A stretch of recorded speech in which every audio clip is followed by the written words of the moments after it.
Anytime a letter from the IRS arrives at your home can be a cause for anxiety. When the IRS believes you have not reported income on your tax return, that letter comes in the form of a CP2000 or Automated Underreported Notice. I'm the Tax Geek, and here's how to understand your CP2000 notice. Oversimplified.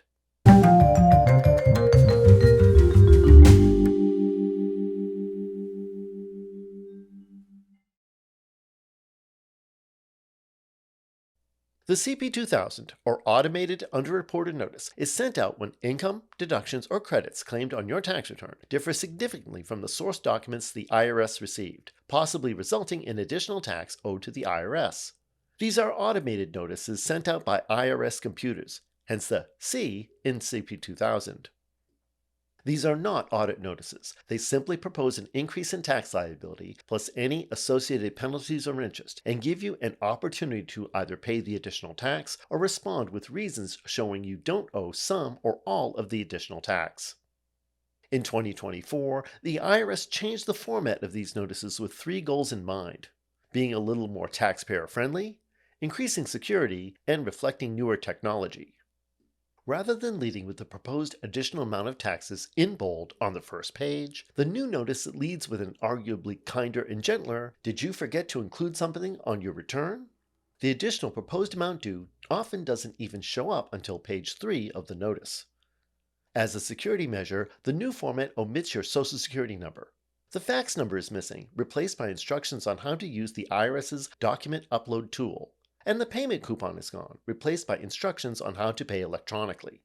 So let's take a deeper dive into the notice, using this CP2000 notice sent to taxpayer Monica Flowers in 2025 questioning her 2023 tax return.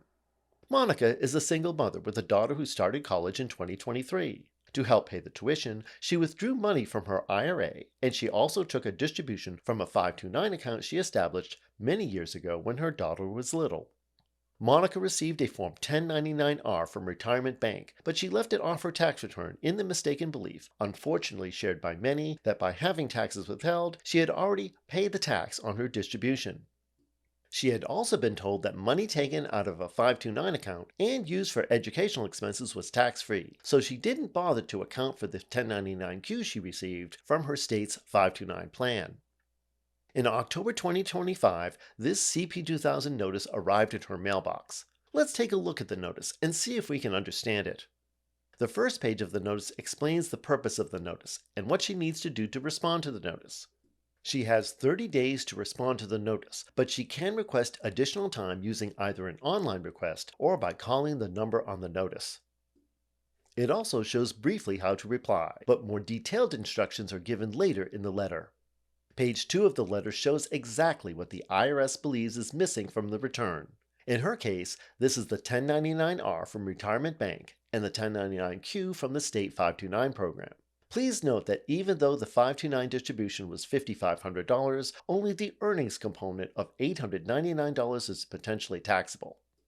The withholding from the retirement distribution is also shown, since she did not report it on her return. The next section of the letter describes each type of missing information and how to prove if part or all of the income might not be taxable. Since she took an early distribution from a qualified retirement plan, she is potentially liable for an additional 10% penalty tax on the distribution. The notice again gives her instructions on how to prove if the distribution is exempt from this penalty tax. And finally, it reminds Monica that she did not report all her withholding, and that will be taken into account when her additional balance due is calculated.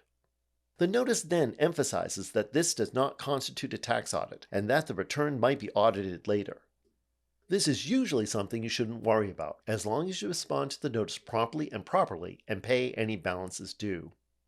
The next section summarizes the proposed changes. It shows the additional taxes, any payments that reduce the amount due, and interest charges from the date the tax return was originally due. The total is the amount Monica owes if she agrees with the notice. There may be penalties included as well, the most common of which is the substantial understatement penalty. If the underreported income is more than 10% less than what the IRS calculated, a 20% penalty may apply. Any penalties would be shown in this section as well. Since the unreported income is a relatively small part of Monica's total income, she is not liable for any additional penalties. Next is a breakdown of the changes the IRS is proposing to her return, first showing the difference in income. The first column shows what she reported versus what was reported to the IRS in column 2. Column 3 shows the difference. Then we have a breakdown of how the IRS recomputed the tax, taking into account the increased income, showing taxable income, tax, credits, and the additional 10% penalty for early distributions, resulting in her total additional tax. This tax amount should equal what is shown in the summary. Any differences in payments is shown next. This total should also match what is shown in the summary. This section of the notice reminds Monica that even if she didn't receive these documents, she is still legally required to report the income by making a good faith estimate based on other documentation she may have. The next section describes how the interest on the amount due was calculated and shows the applicable interest rates quarter by quarter. This interest will accrue until the balance is paid in full. The interest amount should also match the amount in the summary. If you need help understanding or responding to the notice, it is available directly from the IRS, either online or by phone. All the links in this notice will be given in the video description. There is also a reminder that the IRS shares income and tax information with state and local taxing authorities, and that if their federal income tax liability changes, it may affect state tax liability, and Monica may need to file an amended state return. The top of page 5 gives instructions on how to contact the Taxpayer Advocate Service if you cannot satisfactorily resolve this or any other issue with the IRS.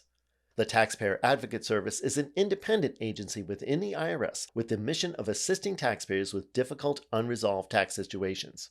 A video all about the Taxpayer Advocate Service will be forthcoming, and a card will appear when it has been released. Finally, the notice tells you how to respond and the deadline for responding. There are separate instructions for agreeing or disagreeing with the notice. So what do you think? Should Monica agree or disagree with the notice? In the next video in the series, you'll learn how Monica responds to the notice. Before then, leave a comment as to whether Monica should agree or disagree. In the meantime, if you found this video informative, please hit the like button and share this video with anyone who could find it useful. Subscribe and hit the notification bell for more oversimplifications of our increasingly overcomplicated tax system. Your questions, comments, and suggestions are always welcome in the comment space below. Thanks for watching, and I'll be back soon with more of your taxes oversimplified.